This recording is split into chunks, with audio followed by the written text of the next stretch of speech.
Bien-aimés de Dieu, en ce 15e dimanche de la Trinité, nous célébrons notre culte de la rentrée 2021-2022 en vue de la reprise de nos activités paroissiales.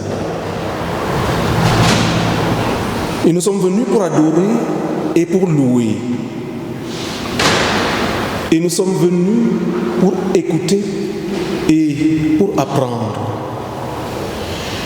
Et nous sommes venus pour dire notre prière, notre reconnaissance et notre action de grâce. Je vous souhaite donc la bienvenue en ce lieu, un lieu redoutable, car ici c'est la maison de Dieu, ici c'est la porte des cieux. Et certainement l'Éternel est en ce lieu. Et moi je ne le savais pas. Et c'est lui, l'hôte invisible de notre rencontre, qui vous bénit. Lui qui est le Père, le Fils, le Saint-Esprit, un seul Dieu, pour les siècles des siècles. Amen. Adorons le Seigneur. Si l'Éternel bâtit la maison, ceux qui la bâtissent travaillent en vain. Si l'Éternel garde la ville, celui qui la garde veille en vain. C'est pour rien que tu te lèves avant le jour. C'est pour rien que tu te couches si tard. Toi qui manges un pain de douleur, Dieu comble son bien-aimé quand il dort. Louez donc le Seigneur, vous tous qui honorez son nom, les petits et les grands. Chantez en l'honneur du Seigneur un cantique nouveau, et que son nom vive à jamais, car c'est à lui qu'appartiennent le règne, la puissance et la gloire pour les siècles des siècles. Amen. Louez le Seigneur. Bien-aimés, face à un tel Dieu, je vous prie de vous lever pour chanter avec moi pour la gloire de son nom le cantique 214, Seigneur, nous arrivons.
Ta création majestueuse et parfaite offre tout ce qui est nécessaire à l'épanouissement de la vie et à ta connaissance.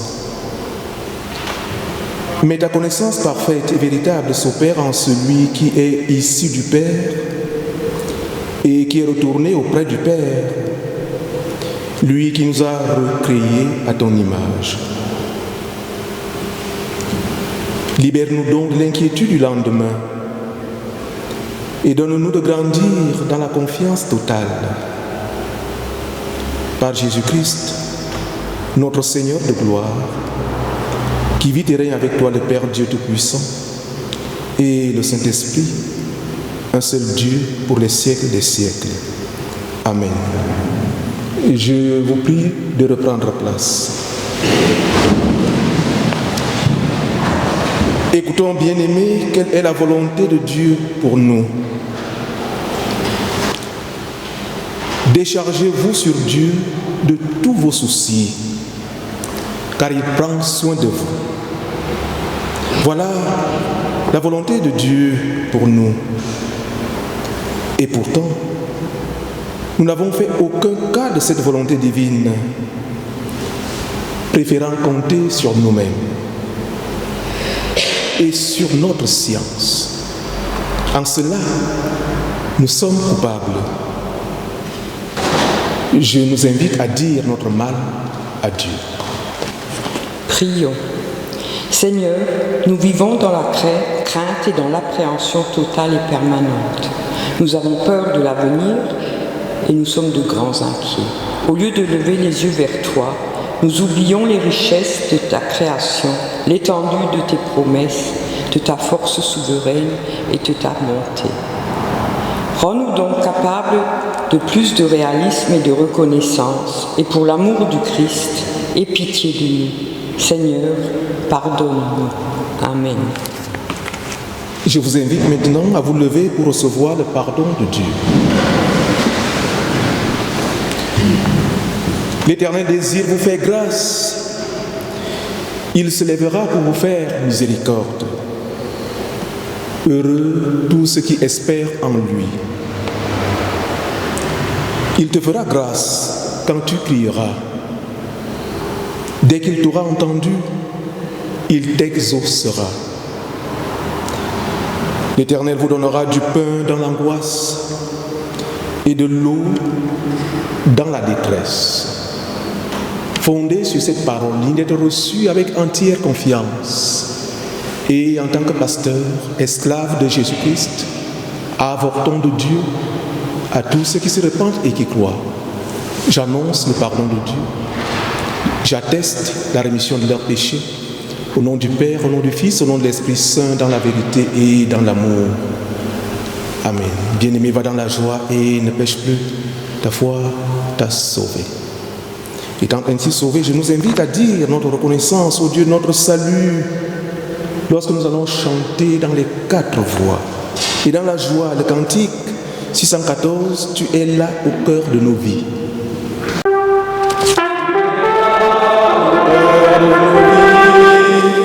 C'est toi qui nous fais vivre, tu es là au cœur de nos vies, bien vivant Jésus-Christ, en secret de nos tendresses, tu es là dans le matin de nos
Il est la source de notre vie. Je crois en Dieu qui a remis son pouvoir à Jésus le Christ, le Seigneur mort et ressuscité pour le pardon et pour la liberté des hommes. Il est le prix de nos vies.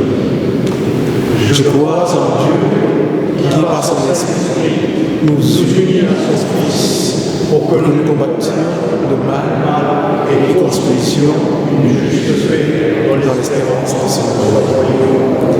Il est l'essence de notre vie. Amen. Ô Dieu, source intarissable de tout bien, nous te bénissons pour les dons de ton amour. Fais-nous la grâce d'écouter ta parole avec attention, avec respect, avec un vrai désir de recevoir ce qu'elle promet et de pratiquer ce qu'elle ordonne. Grave-la non seulement dans notre esprit, mais encore dans notre cœur, et transforme-nous par la puissance de ton esprit à l'image de ton Fils, en nous faisant contempler ta gloire dans le clair miroir de l'Évangile. Bénis et glorifie ton nom à travers la lecture et la déclamation de ta parole en ce jour de grâce et de miséricorde. C'est notre prière au nom de Jésus-Christ. Amen. Notre première lecture biblique se trouve dans le livre des Proverbes au chapitre 2, les versets 1 à 11. Mon fils, si tu reçois mes paroles et si tu gardes avec toi mes préceptes, si tu rends ton oreille attentive à la sagesse et si tu inclines ton cœur à l'intelligence, oui, si tu appelles la sagesse et si tu élèves ta voix vers l'intelligence, si tu la cherches comme l'argent, si tu la poursuis comme un trésor, alors tu comprendras la crainte de l'Éternel et tu trouveras la connaissance de Dieu. Car l'Éternel donne la sagesse, de sa bouche sortent la connaissance et l'intelligence. Il tient en réserve le salut pour les hommes droits, un bouclier pour ceux qui marchent dans l'intégrité, en protégeant les sentiers de la justice et en gardant la voie de ses fidèles. Alors, tu comprendras la justice, l'équité, la droiture, toutes les routes qui mènent au bien. Car la sagesse viendra dans ton cœur et la connaissance fera les délices de ton âme. La réflexion veillera sur toi, l'intelligence te gardera. Nous lirons dans la première épître de Pierre au chapitre 5, au verset 5 à 11. De même, vous qui êtes jeunes, soyez soumis aux anciens, et tous, dans vos rapports mutuels, revêtez-vous de l'humilité, car Dieu résiste aux orgueilleux, mais il fait grâce aux humbles. Humiliez-vous donc sous la puissante main de Dieu, afin qu'il vous élève au temps convenable.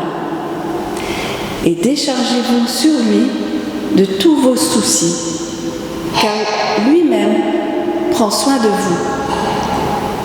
Soyez sobre, veillez. Votre adversaire, le diable, rôde comme un lion rugissant, cherchant qui il dévorera. Résistez-lui avec une foi ferme, sachant que les mêmes souffrances sont imposées à vos frères dans le monde. Le Dieu de toute grâce, qui vous a appelés en Jésus-Christ à sa gloire éternelle, après que vous aurez souffert un peu de temps, vous perfectionnera lui-même, vous affermira, vous fortifiera, vous rendra inébranlable. À lui soit la puissance au siècle des siècles. Amen. Nous lirons dans Matthieu, chapitre 25, versets 1 à 13. Alors le royaume des cieux sera semblable à 10 vierges qui, ayant pris leur lampe, allèrent à la rencontre de l'époux. 5 d'entre elles étaient folles et 5 sages. Les folles, en prenant leur lampe, ne prirent point d'huile avec elles, mais les sages prirent avec leur lampe de l'huile dans les vases. Comme l'époux tardait, toutes s'assoupirent et s'endormirent. Au milieu de la nuit, on cria « Voici l'époux, allez à sa rencontre !» Alors toutes ces vierges se réveillèrent et préparèrent leurs lampes. Les folles dirent aux sages « Donnez-nous de votre huile, car nos lampes s'éteignent. » Les sages répondirent « Non, il n'y en aurait pas assez pour nous et pour vous. Allez plutôt chez ceux qui en vendent et achetez-en pour vous. » Pendant qu'elles allaient en acheter, l'époux arriva. Celles qui étaient prêtes entrèrent avec lui dans la salle des noces et la porte fut fermée. Plus tard, les autres vierges vinrent et dirent « Seigneur, Seigneur, ouvre-nous » Mais il répondit « Je vous le dis en vérité, je ne vous connais pas. Veillez donc, puisque vous ne savez ni le jour, ni l'heure. Le ciel et la terre passeront, mais la parole de Dieu ne passera pas. Amen. Nous chanterons « Viens, Esprit très saint ».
Veillez donc, puisque vous ne savez ni le jour,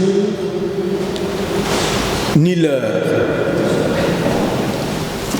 Verset 13 de la parabole des 10 vierges, un mari, qui sous-tend mon message de ce jour. Bien-aimés dans la foi, recevez mon salut fraternel dans le nom du Seigneur.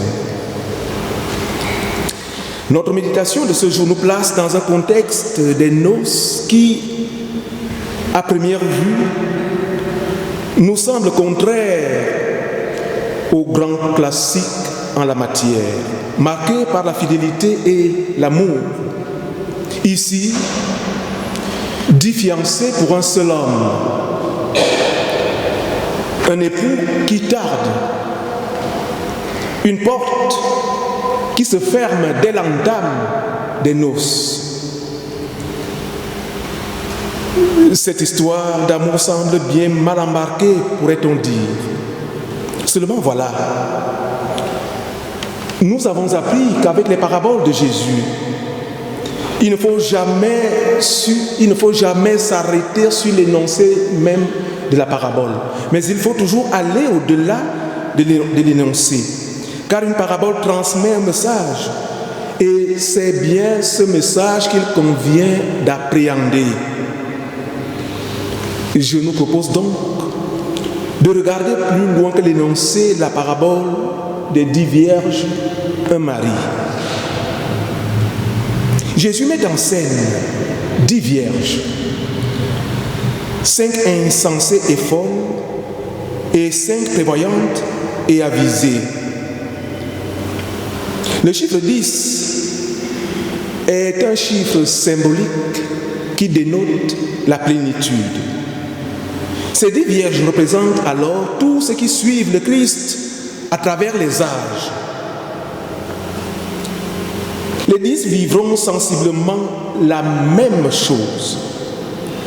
Mais les prévoyantes prendront assez d'huile pour leur lampe dès le départ, tandis que les insensés rateront le rendez-vous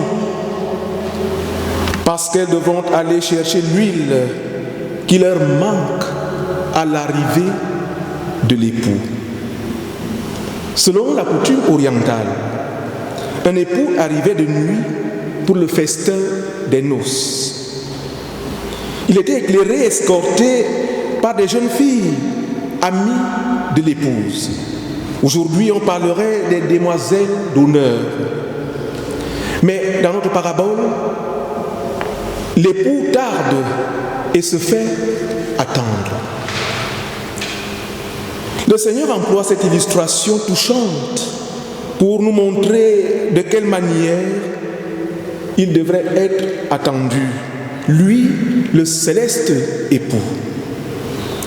Chose juste, les chrétiens dans leur ensemble se sont lassés de cette attente. Le sommeil spirituel s'est emparé d'eux et a duré bien des siècles. Dans ce cas,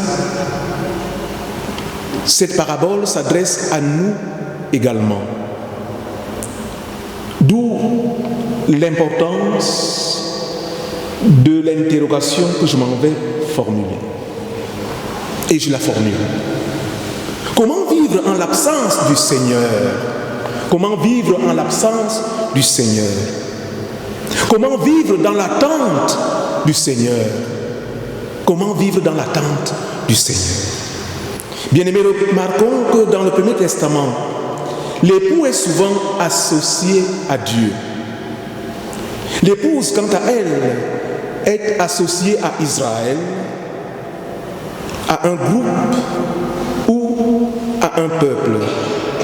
Dit autrement, la Bible nous présente souvent le salut sous les traits des noces. Dieu se lie à ses enfants par un lien de fidélité, par un lien d'amour, semblable à celui des époux. Mais ici, Jésus parle d'une alliance avec 10 fiancés, une alliance individuelle avec chacune d'elles, quelle qu'elle soit, sage ou insensée. Chacune a sa propre lampe. Il n'y a pas de lampe communautaire, mais chacune a sa propre lampe, sa lampe à elle. Par leur foi, elles font déjà partie du royaume de Dieu, puisque la parole nous dit ceci. Elles prirent leur lampe et sortirent à la rencontre de l'époux. Verset 1, partie B. Ce qui signifie qu'elles ont déjà répondu à l'appel de Dieu. Elles ont déjà répondu à l'appel que Dieu a lancé et à sa proposition d'alliance. Elles espèrent donc sa venue dans leur existence. Et pourtant, elles s'endorment, certainement lassées d'attendre. Nous sommes dès lors invités à comprendre que croire ne suffit pas pour attendre une venue que l'on espère et que l'on ne voit pas toujours arriver. Croire ne suffit pas, bien-aimé de Dieu. Si tel est le cas, c'est qu'il y aurait donc quelque chose de plus important que la foi pour pouvoir supporter l'attente. Ce quelque chose, c'est l'huile dont Jésus nous dit de faire provision avant que la nuit n'arrive. L'huile avait plusieurs usages au temps de Jésus. Elle servait de combustible pour les lampes, mais elle était aussi à la base de l'alimentation. On l'utilisait également pour soigner les plaies et pour adoucir les souffrances, mais aussi comme onguent et comme produit de beauté. Elle servait enfin aux onctions pour symboliser l'Esprit Saint. Dans la Bible, la symbolique de l'huile évoque les bénédictions de Dieu pour nous, les bénédictions de Dieu pour nous. Et c'est bien de ça qu'il s'agit dans la parabole des 10 vierges, un mari. Faire provision dès aujourd'hui même, pendant qu'il fait jour, des bénédictions que Dieu nous donne sans compter. Faire prévision de bénédictions, c'est avoir une bonne relation avec Dieu, une relation qui se construit peu à peu à force de penser à lui. C'est de se conformer à sa volonté pour que celle-ci coïncide avec la nôtre. Se conformer à sa volonté pour que celle-ci coïncide avec la mienne. Oui, bien-aimé, c'est accepter que Dieu, dans notre cœur, ait la première place et le remercier comme celui qui nous donne la vie. Ce capital d'amour est ce qui va nous donner la patience d'espérer, notamment quand la nuit sera là. C'est ce capital qui va nous permettre de ne pas nous endormir malgré le retard de l'époux. C'est ce capital qui va nous permettre de ne pas sombrer dans la mort spirituelle de la désespérance, mais d'être dans une attitude de veille active et agissante dans le temps présent, le temps de l'attente de l'époux tant désiré. Les 5 insensés pensaient que l'huile et la foi qu'elles avaient suffiraient bien pour leur permettre de tenir jusqu'à l'arrivée de l'époux, jusqu'à l'alliance avec Dieu. Mais il en était tout autre, car elles se sont endormies. Leur espérance s'était émoussée. Elles ne savaient plus trop ce qu'elles attendaient, ni pourquoi. Elles n'avaient plus trop la foi. Et quand elles se sont réveillées, il était trop tard pour aller faire la provision d'huile. C'est évident que quand il fait nuit, il est plus difficile, mais alors plus difficile, plus hasardeux et plus long de trouver les bonnes choses, les choses utiles. Jésus veut nous faire comprendre que bien qu'aimant son Église dont il est l'époux, il pourrait être en retard pour le rendez-vous nuptial. Le délai sera d'ailleurs tel qu'il viendra quand personne n'attendra plus vraiment sa venue. Cela ne nous a pas échappé. Toutes les 10 vierges sont endormies au moment où l'époux arrive, les sages comme les insensés. Cela ne nous a pas échappé. Les prudentes qui avaient fait leur réserve d'huile, comme les imprudentes qui n'avaient aucune provision. Toutes, sans exception, s'endorment. Mais leur sommeil n'est certainement pas du même ordre. Car il y a un sommeil avisé et un sommeil fou. Il y a le sommeil de celui qui dort paisiblement, car il est dans la confiance. Et le sommeil de l'oubli, de la fuite, le sommeil qui s'oppose à la veille. Frères et sœurs dans le Seigneur, cette parabole nous invite donc à prendre ce retard de l'époux désiré au sérieux, à le mettre à profit, à le gérer utilement et dans la vigilance, Car même si le marié tarde, il finit toujours par arriver. Et au milieu de la nuit, voyez-vous, c'est l'heure où l'épouse peut se dire, il ne viendra plus. Le milieu de la nuit, c'est l'heure où les ténèbres sont les plus épaisses. À ceux qui disent que l'époux arrive tout de suite, la parole répond qu'il arrivera au milieu de la nuit. À ceux qui disent que l'époux ne viendra jamais, la parole répond qu'il arrivera au milieu de la nuit. Cette parabole nous invite donc à vivre comme si le Christ devait revenir très bientôt ou dans longtemps. Et dans tous les cas de figure, il faudra bien l'accueillir. Il faudra bien l'accueillir. Nul ne pourra échapper. Il faudra bien l'accueillir. Il nous appartient donc de comprendre que si Jésus vient bientôt, ce ne sera pas forcément pour tout de suite. Il a suffisamment montré qu'en dehors du Père, personne ne connaît le moment de son retour, même pas le Fils. C'est précisément cette incertitude sur le moment de son retour qui devrait nous pousser à veiller. Veillez donc puisque vous ne savez ni le jour ni l'heure, dit-il. Verset 13 de notre texte. Ce retard de l'époux désiré, bien-aimé, c'est le temps de grâce que nous vivons. Le temps de l'Église porté par l'espérance de son retour. Si nous nous réunissons chaque dimanche, si nous sommes tous là ce matin, ici et maintenant, en ce culte de la rentrée, pour renouer avec nos activités après une pause combien méritée, ce qui nous a permis de recharger les batteries pour un nouveau départ, eh bien, si nous sommes tous là ce matin, c'est bien parce que nous l'attendons. Vous et moi, nous l'attendons.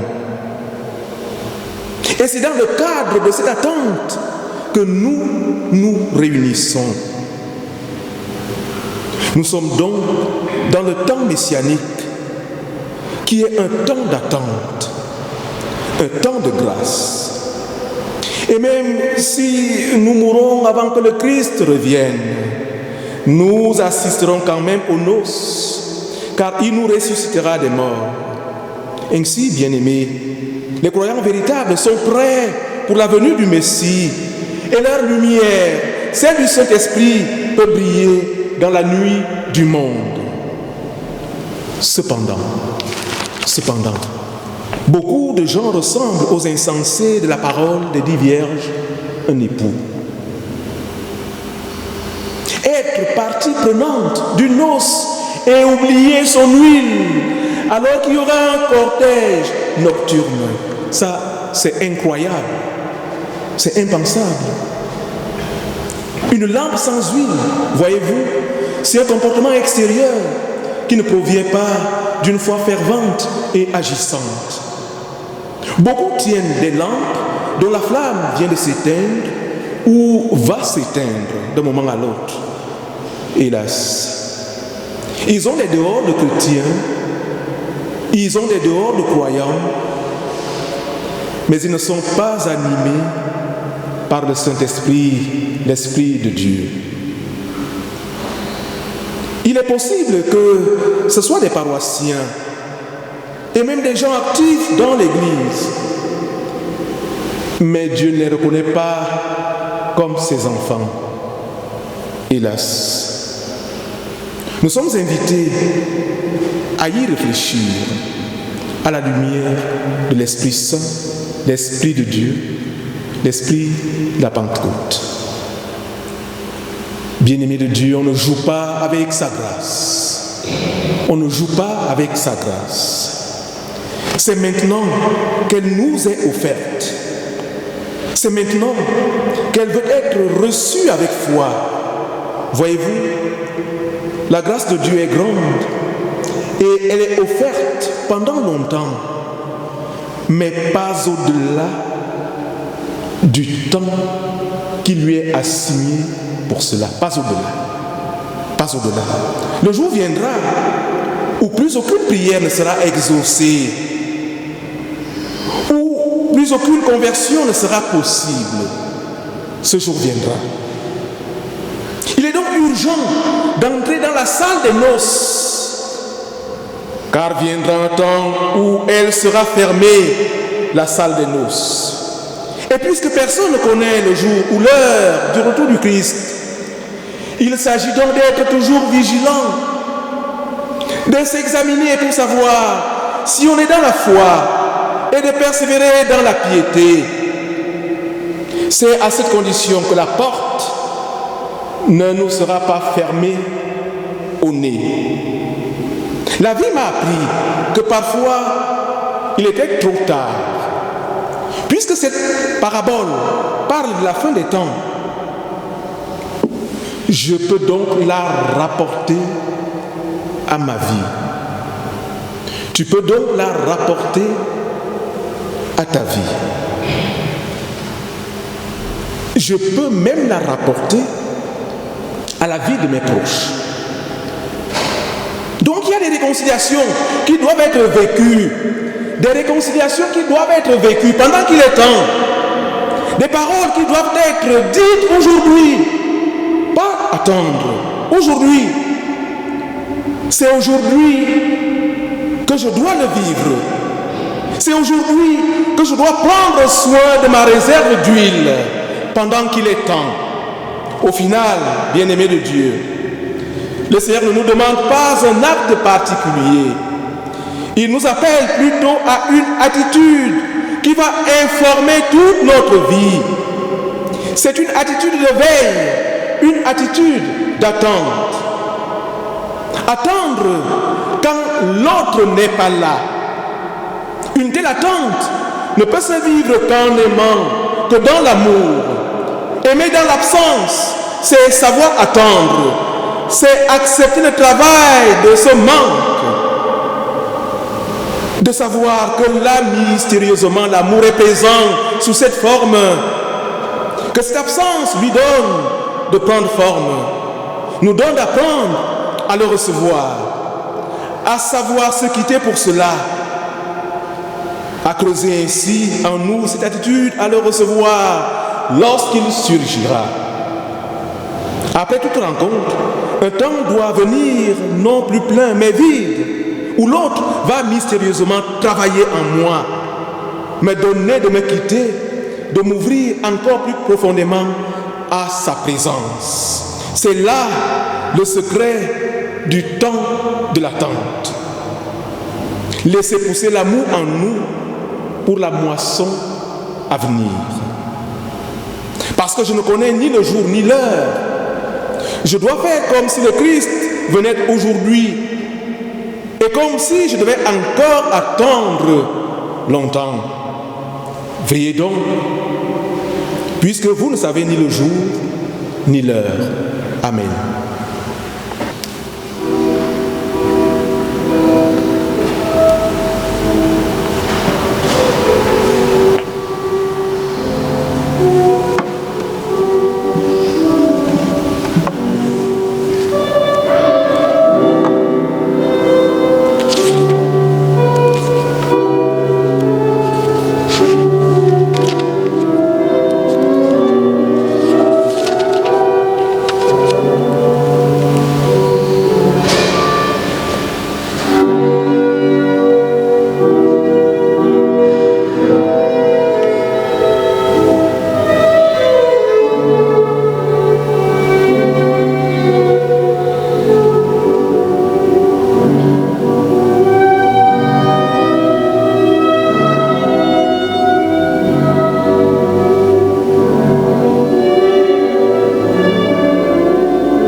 Je vous prie de vous lever pour chanter avec moi le cantique 601, Trouvé dans ma vie.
Merci aux différents paroissiens qui ont contribué à la bonne tenue de ce culte, qui n'est pas encore terminé, à Denis pour la projection, la musique, à Gérard aussi nous accompagner à la trompette. Gérard qui a beaucoup de mérite aujourd'hui parce que ça fait quelques jours qu'il est un peu fiévreux. Je vous rassure, ce n'est pas la Covid, donc de ce côté-là nous ne craignons rien, mais nous pouvons en tous les cas porter sa santé dans la prière. Voilà, il a 38, 39, 40 depuis mercredi dernier, donc il faut quand même dans ces conditions-là avoir encore du souffle, et merci en tous les cas de nous avoir donné le ton, de nous avoir accompagnés ce matin. Voilà. Merci aussi à notre pasteur Alexis pour son message, pour cette vision de cette parabole des 10 vierges et surtout sur son appel à ne pas oublier qu'il faut rester éveillé, mais vous avez vu, tout le monde s'endort et ce qui fait la différence, c'est l'huile. Donc à bien réfléchir sur comment avoir toujours un stock d'huile avec nous. Donc pour ceux qui n'ont pas, et j'en fais partie, qui n'ont peut-être pas tout suivi ou tout compris dans ce que Alexis nous a dit ce matin, vous retrouverez donc sa prédication en ligne dès cet après-midi sur notre site. Donc elle est en téléchargement, en format PDF. Donc tout le monde peut la télécharger et la lire. Voilà. Aujourd'hui, c'est effectivement un jour un peu spécial. C'est la reprise officielle de nos activités. C'est notre culte de rentrée. Les enfants de l'école du dimanche sont réunis à côté et ont démarré leur nouveau cycle de leçons pour cette année 2021-2022. Et puis les activités donc, de la semaine ont également repris et on les confirme dans leur tenue. C'est l'ouvroir des dames le jeudi après-midi, c'est également le vendredi à 16h30, le groupe de prière qui se réunit au foyer. Donc là, vous êtes les bienvenus. C'est la tenue de nos cultes, chaque dimanche maintenant. Mais c'est aussi pour ceux qui souhaitent s'engager, parce qu'avoir sa lampe allumée, avoir de l'huile, c'est aussi savoir contribuer de façon active à la vie de la communauté. C'est aussi le jeudi matin un rendez-vous pour ceux qui le souhaitent au presbytère et au foyer pour faire un certain nombre de tâches, un certain nombre de travaux, d'embellissement, de rangement, de préparation, et il y a encore pas mal d'ouvrages. Cette équipe est coachée, on va dire, drivée, là encore une fois par notre frère Gérard, qu'on remercie de mettre aussi son énergie dans tout cela. Voilà. Ça sera aussi tout à l'heure le moment de la remise des Bibles aux catéchumènes. Nous en avons ici qui vont donc démarrer leur cycle de catéchisme. Ils seront appelés et invités tout à l'heure à venir devant à cette place pour recevoir leur Bible d'études pour cette année ces 2 années d'ailleurs de préparation pour leur confirmation. Je vous rappelle aussi que ceux qui ont terminé leur cycle de préparation et qui demandent la confirmation viendront ici le 3 octobre, le culte du 3 octobre qui sera un culte des récoltes et culte également donc de confirmation. Nous aurons quelques confirmants qui seront là et que nous serons heureux d'entourer de notre foi et de notre amour et en tous les cas de toute la confiance qu'on peut avoir pour leur vie future en tant que vierges sages auprès du Seigneur. Voilà. Est-ce qu'il y a d'autres annonces ? Oui, le groupe de prière, le binôme de prière reprend également ses activités de façon, je dirais, régulière tous les dimanches. Et donc vous avez 2 personnes qui vous accueilleront à l'issue de ce culte au pied de la chaire pour partager, prier avec vous un sujet, une joie, une peine que vous souhaitez effectivement déposer au pied du Seigneur. Et ce sera là aussi pour ces personnes-là un engagement à vous accompagner et à vous suivre tout au long de la semaine. Voilà.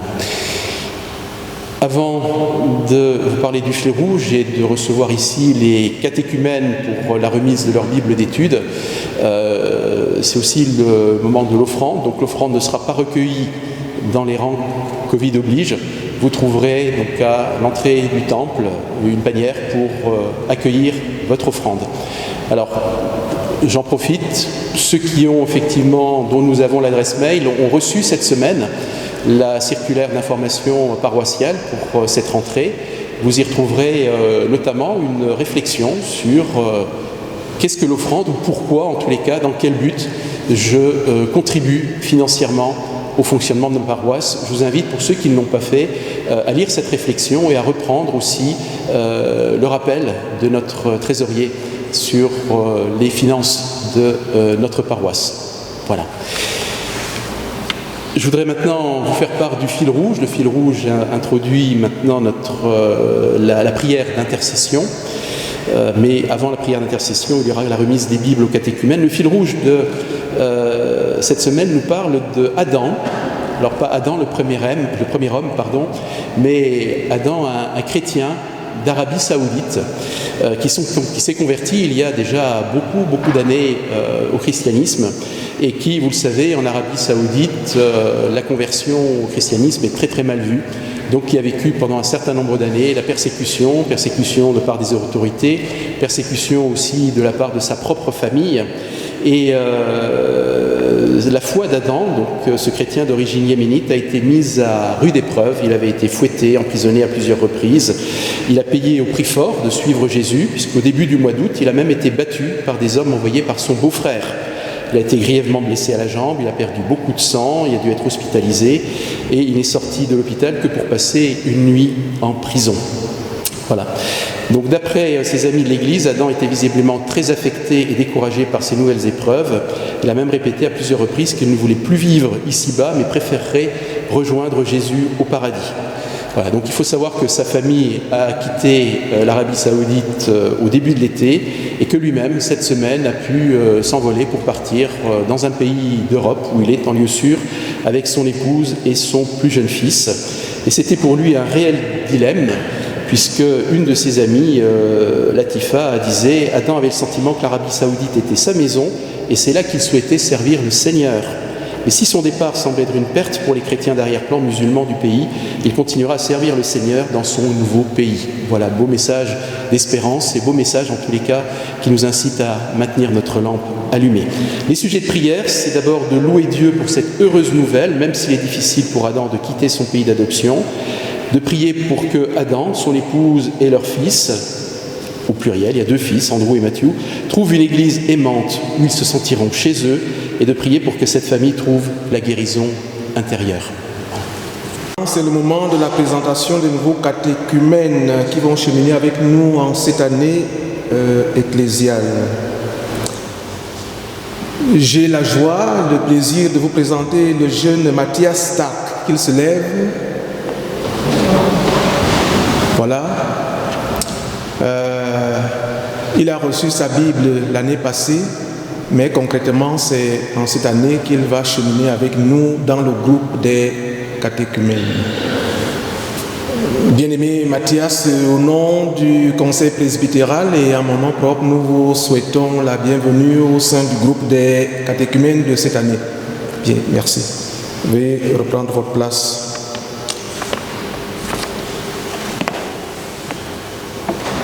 Maintenant, intercédons auprès du Seigneur.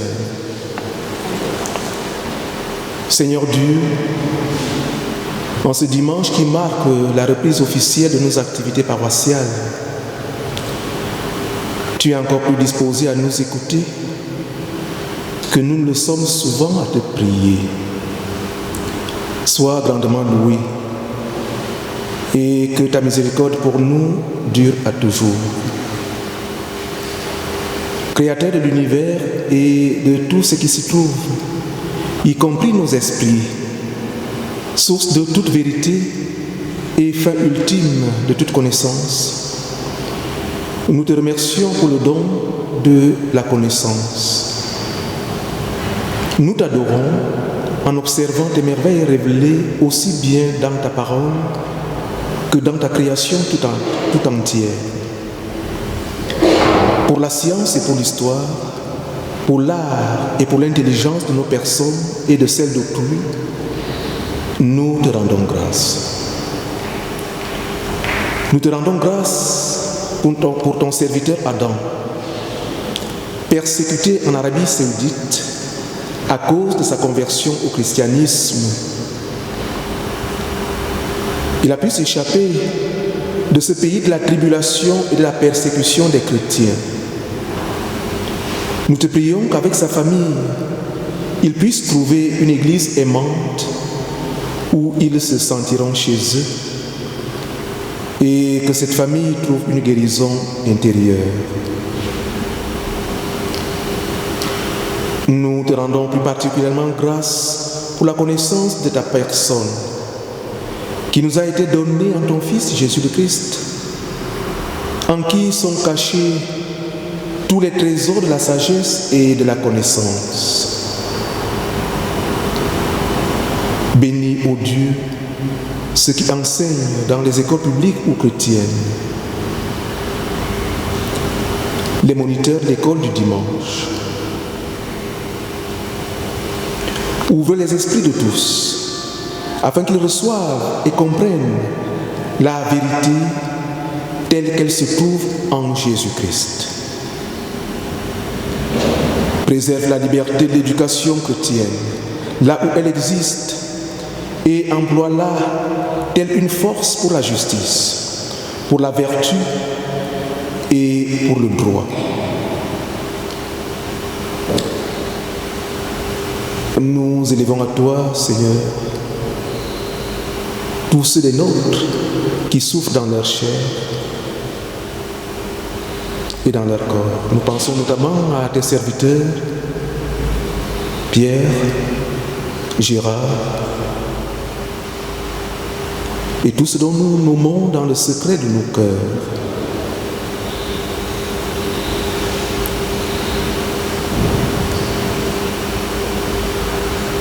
Nous te remercions, Père éternel, pour l'assurance joyeuse qu'un jour, nous te connaîtrons pleinement et parfaitement, comme nous sommes connus de toi.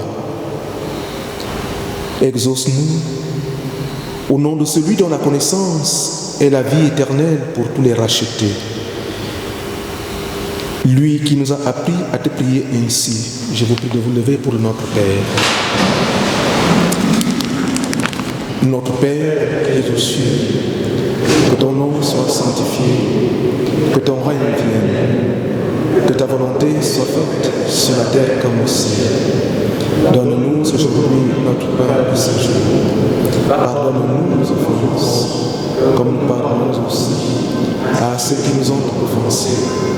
Ne nous laisse pas entrer en tentation, mais délivre-nous du mal, car c'est à toi qu'appartient le règne, la puissance et la gloire pour les siècles des siècles. Amen. Écoutez maintenant cette exhortation et recevez la bénédiction de la part de notre Dieu. Exhortation. Déchargez-vous sur lui de tous vos soucis, car lui-même prend soin de vous. Soyez saufs, veillez. Votre adversaire, le diable, rôde comme un lion rugissant, cherchant qui il dévorera. Recevez maintenant la bénédiction de la part de notre Dieu.